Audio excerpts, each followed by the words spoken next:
Par cet amendement présenté sous la forme d'une demande de rapport, nous voulons à nouveau vous alerter sur les difficultés que pose la forme de prêt pour cette aide universelle.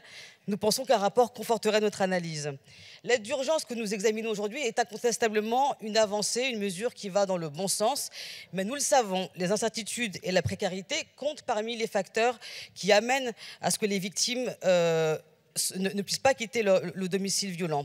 Quand on dit aux femmes à la première violence partez, ce n'est évidemment pas si simple. Partir où, comment, avec quels moyens? Une caution pour investir un nouveau logement, c'est 2 mois de loyer.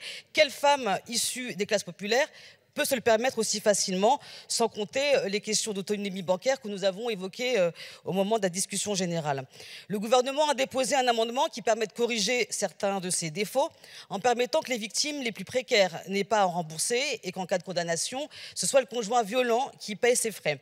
Surtout, le problème, c'est que cette proposition impose à des femmes d'engager des poursuites contre leur bourreau, ce qui, pour certaines victimes, est compliqué puisque ça les amène à revivre à nouveau un certain nombre de traumatismes. C'est donc difficile à engager comme démarche. Les violences conjugales, comme la pauvreté, sont des phénomènes structurels. La loi doit donc tenir compte des effets pervers qu'elle induit si elle ne tient pas suffisamment compte de ces effets-là. Un rapport pour étudier les perspectives d'une aide sans contrepartie est donc nécessaire. Pour ce faire, il faudrait une revoyure sur les modalités de l'aide sur la base d'un rapport. Je vous remercie.